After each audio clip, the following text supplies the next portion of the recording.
Assalamualaikum warahmatullahi wabarakatuh. Halo guys, kenalin aku Diah Yunika Noviana dengan NIM 222222081 dari Prodi Ilmu Pemerintahan kelas A. Di sini saya akan menyampaikan berita tema Gen Z yang berjudul Gerah Birokrasi dan Berpotensi Kerja di Luar Negeri. Jakarta, Kamis 20 Juni 2024. Sejumlah media belakangan ini banyak memuat generasi Z sangat sulit mendapatkan pekerjaan. Apakah ini benar? Data menunjukkan Indonesia memiliki tenaga kerja yang banyak di usia produktif 30,7 tahun sehingga memiliki potensi untuk meningkatkan pertumbuhan ekonomi nasional. Jumlah angkatan kerja yang tersedia di Indonesia naik sebanyak 7,56 juta orang selama 2021 sampai 2023. Namun demikian, saat ini pemerintah tengah menghadapi berbagai tantangan pemenuhan kebutuhan lapangan kerja yang disebabkan lapangan kerja yang tidak cocok, ketidakcocokan skill pekerja, ketidaksetaraan kesempatan, dan akses lapangan kerja yang terbatas. Menurut saya, ketidakstabilan ekonomi membuat penyerapan tenaga kerja yang menurun. Selain itu, korupsi juga berpengaruh pada penurunan kualitas pendidikan dan pertumbuhan ekonomi.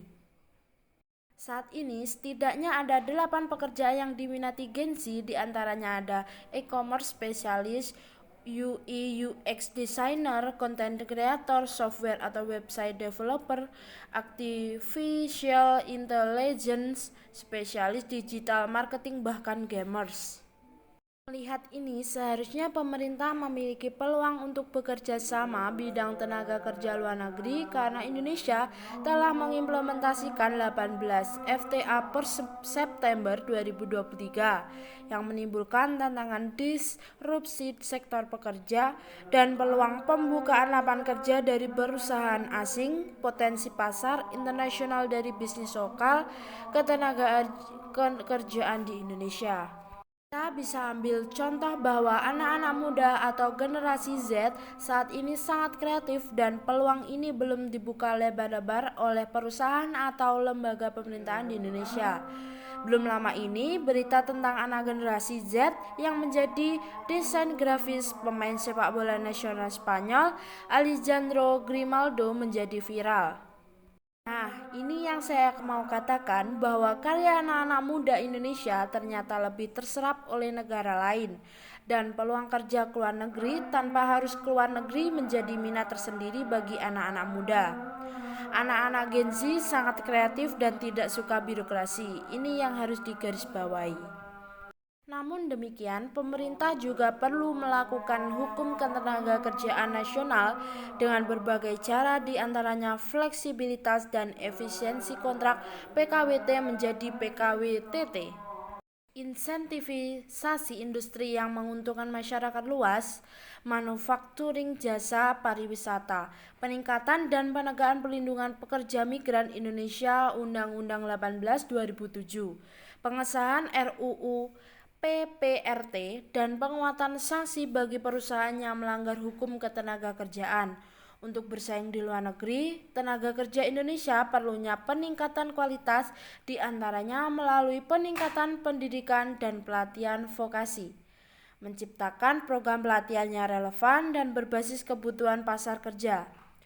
Yang terakhir, kolaborasi triple helix dengan lembaga pendidikan, dengan industri dan revitalisasi sekolah menengah kejuruan atau SMK, meningkatkan kualitas pendidikan kejuruan agar lulusan siap kerja.